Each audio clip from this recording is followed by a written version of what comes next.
Welcome to the DAV Podcast. Today, we're honored to share the story of a man whose life has been defined by service, sacrifice, and an unwavering spirit. From dropping out of high school to dedicating over 2 decades to the U.S. Army as a combat engineer, DAV member Jeff Slotnick's path has been anything but ordinary. He's deployed across the globe, faced down threats, and built communities. But Jeff's toughest battle began not on a foreign field, but in a doctor's office, where a stage 4 cancer diagnosis unveiled a new mission, Advocacy. Join us as Jeff shares his incredible story of military service, his unexpected health battle, and his powerful fight to ensure other veterans don't face the same silent war. What were some of the lasting impacts of your military service? Being an engineer is probably one of the most gratifying services in the military. Wherever we go, in most places, we're building something. Whether it's a military installation in Honduras, we built a military installation under Joint Task Force Bravo, but at the same time, we were doing civil support services, and we helped build buildings for an orphanage, dug fish ponds so they could cultivate fish. Same thing in Korea. We did, a lot of work related to countering issues from North Korea, but at the same time, we did a lot of community work. I joined during the Vietnam War, but I was too young to deploy. So I'm a Vietnam era vet, but my first actual combat zone was not until the Gulf War. That's wild. So as somebody who was too young to deploy to the Vietnam War, but just missed that coming back, did you feel at any time that you had wished you had been ahead a little bit to be part of that? Or are you glad you came in when you did? Look, it sounds strange. I really wanted to serve. I volunteered right at the beginning of what was called the Volunteer Army. I was one of the first contracted soldiers to join VOLAR, the Volunteer Army. But yes, I wanted to serve in Vietnam. I wanted to serve in combat. That was my desire. I did see service in several hostile zones over the course of 21 and a half years. But yes, I regretted not being able to serve in Vietnam because a lot of the people that I served with, especially in the early part of my career, were all Vietnam vets. Can we talk a little bit about your health journey? A little bit over 6 weeks ago, I had a case of severe hiccups. And they were so severe, they were occurring every 15 seconds. I couldn't breathe. And my wife looked at me and said, "You know what? We're going to the hospital." And they did an X-ray, a ultrasound, and a CT scan, diagnostic CT scan. And at 3:00 in the morning, the doctor came back into my room and he looked at me and he said, "We found the cause of your hiccups. You're not going to like it." He said, "You have a 9-centimeter tumor on your liver that's pressing up against your diaphragm." Things moved very rapidly from there to a biopsy, to the results coming back positive for liver or pancreatic cancer. We now know that it's a form of cancer called cholangiocarcinoma or biliary cancer. It started in the bile ducts of my liver. And about early April, about April 9th, I started chemo infusions. I found out that I am stage 4, which means it has metastasized to the lymph nodes in the lower part of my lungs, around my heart, and in my stomach or in my abdomen. The prognosis presently is incurable but treatable. What does that mean? It means if I survive this, I will probably need to have chemotherapy for the rest of my life, unless some miracle occurs and new treatment comes out, or my body just responds amazingly well to chemo. I'm not a candidate for surgery because they don't do surgery unless they can get it all. And I'm not a candidate for radiation therapy because they would have to irradiate my whole body, and that would kill me. So chemo it is. I start a new cycle every 2 weeks. I can honestly say that the signs were there over a year ago, and most recently as early as November. That is the biggest point I have. It has since been determined that my cancer was most likely caused by environmental toxins that I was exposed to in the military. And as we started this conversation off, I wouldn't change my military service. I'm very proud of my service. This is a hazard, but there is an opportunity to help veterans identify the potential for cancer early on. Under the PACT Act, GI cancers are presumptive. I have read articles and medical papers that state that GI cancers amongst Middle East vets has increased 93% in the last few years. I know personal stories of combat units, and I don't want to disclose who they were, but combat units of 240 soldiers where 6 to 8 years later, 80% have developed some form of cancer. We screen for colon cancer, we screen for all these other things. It would be very easy for the Veterans Administration, or any doctor for that matter, to collect an additional blood sample and send it off for cancer markers. There's 2 or 3 different things that they can test for.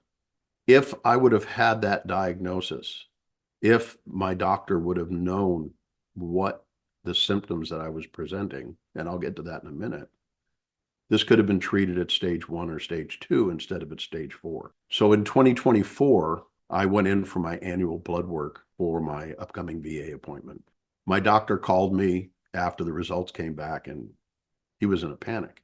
He said, Jeff, I'm putting you on this prescription, that prescription, this prescription. I said, whoa, doc, what's going on?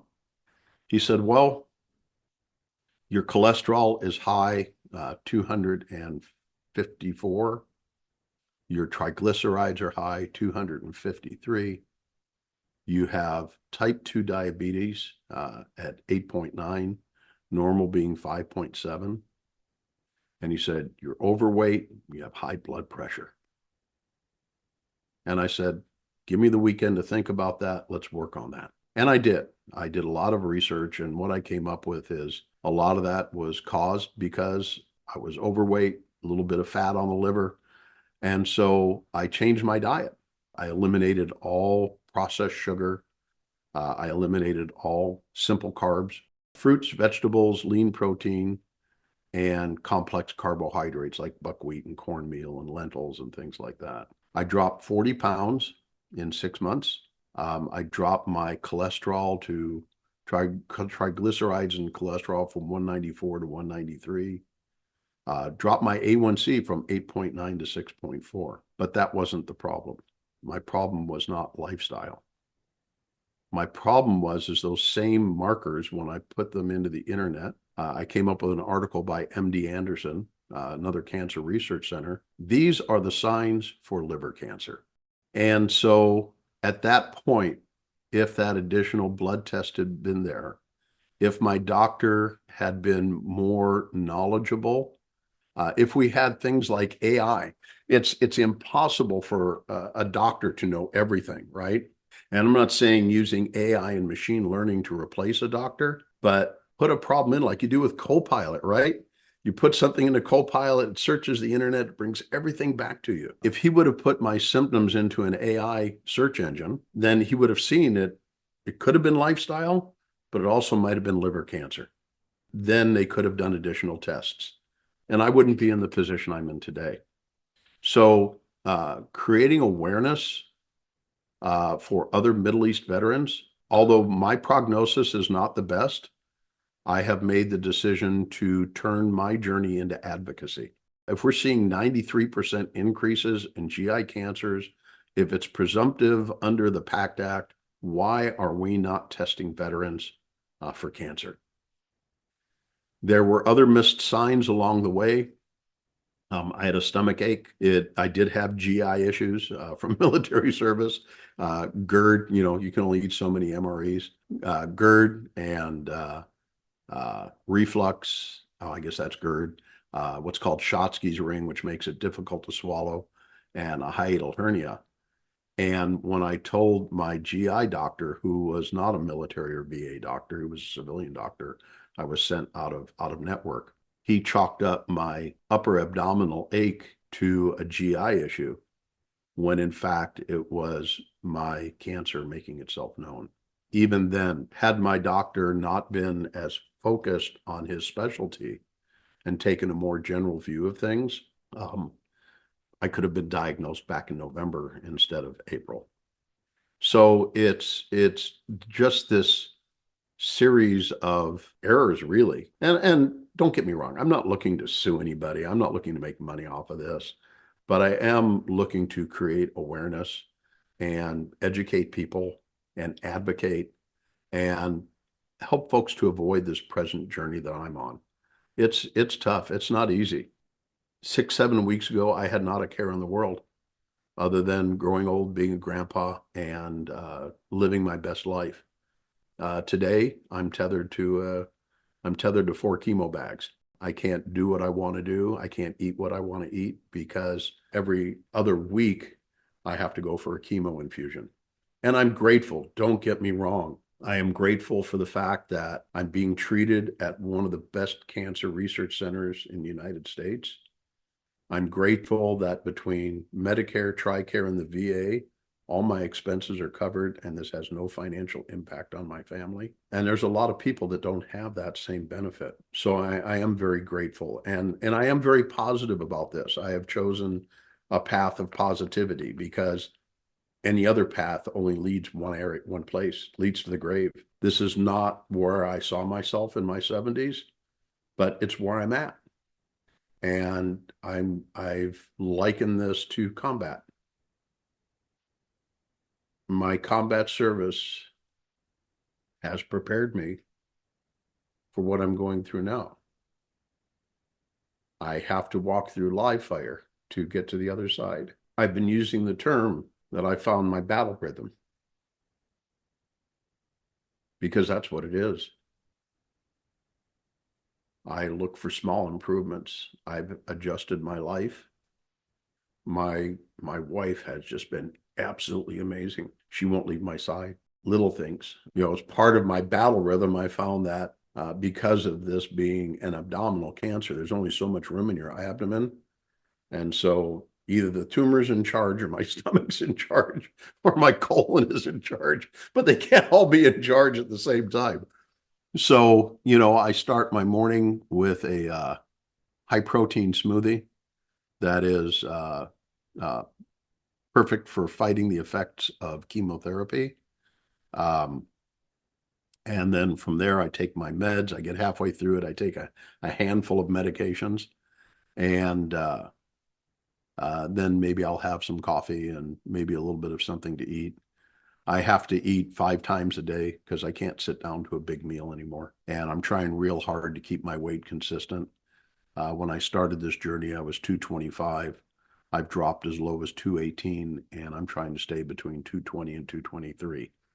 And I have to do that. I have to remember to eat, right? But yeah, that advocacy, getting folks tested, making other Middle East vets aware of the environmental toxins.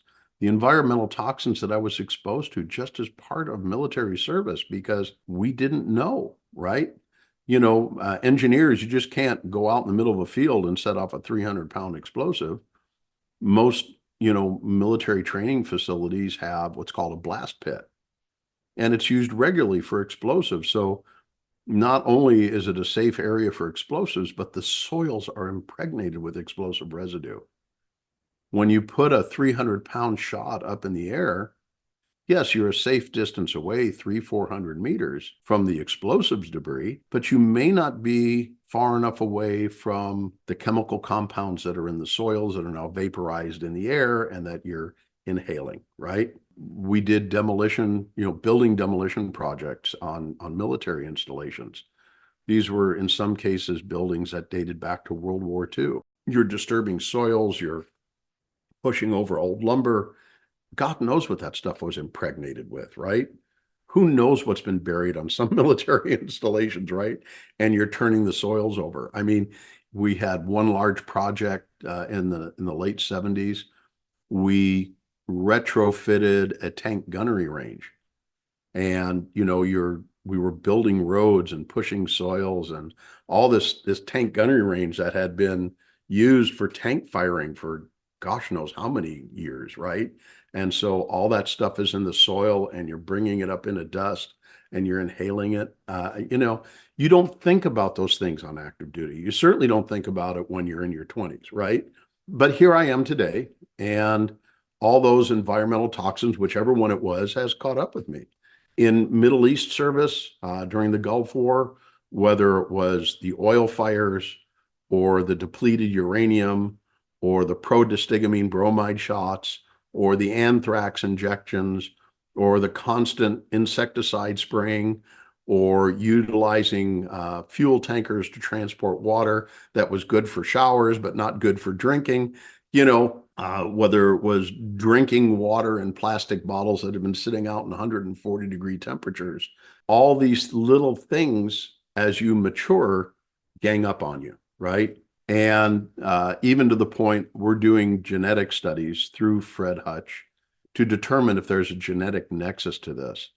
But even the geneticist, after he heard my story, said, yeah, your cancer is most likely related to the environmental toxins you were exposed to.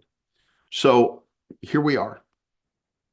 And, let's help other veterans. Let's help them avoid this. Let's get them looking at things in their 30s and 40s when they leave military service and not having to deal with stage 4 cholangiocarcinoma in their 60s and 70s. Yeah. So do you want to tell me a little bit about, like, on your hard days, what keeps you motivated and what keeps you going? Because it sounds like, there are definitely some, especially with the idea of having to do chemo the rest of your life. I know that there's something that keeps you going. Life keeps me going. The desire to be present, the desire to be here, the desire to have an impact, the desire to be a good husband, father, and grandfather. Those are the things that keep me going. My faith in God, the outpouring of kindness that I have received from my industry and from friends and family that I've made over the years from all over the world. That's what keeps me going. They look at me and they're like, Jeff, you're a warrior. You're a tough guy. You're going to get through this. You're going to beat this. We have faith and confidence in you. And sometimes in the darkness, in the wee hours, sometimes I question that. But like I said, this is combat. I've got to walk through the fire to get through the other side. And I don't know what's in store for me.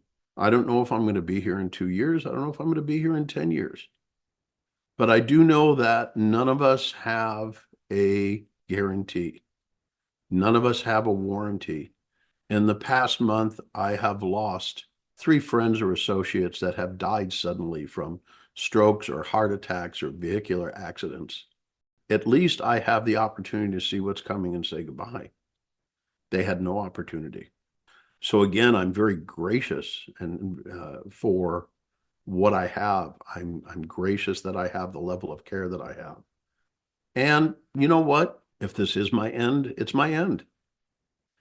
This is not the way I saw myself going. I saw myself just growing old and peaceful in bed. But for some reason, this has been put in my path. And it's something I have got to do and I have to be present for. Being depressed, being negative, only leads to one place, leads to the grave. That's it. So now when I wake up in the morning, I look outside, I look at my yard, I look at the trees blossoming, I look at the birds. I'm more aware of the good things that I have. I'm more aware of the little moments than I was, because I do value life. I will probably need to think differently about my business. I can't do the things that I used to do. So I'm looking at how do I reinvent and do things differently and still stay engaged and stay active. I'm not a couch potato, and there's only so many times I can work in the garden or mow the grass. Right now, travel is not an option. So advocacy, helping to make a difference, finishing some projects that I have. I've got several books I want to write. One is on my industry and two are fiction.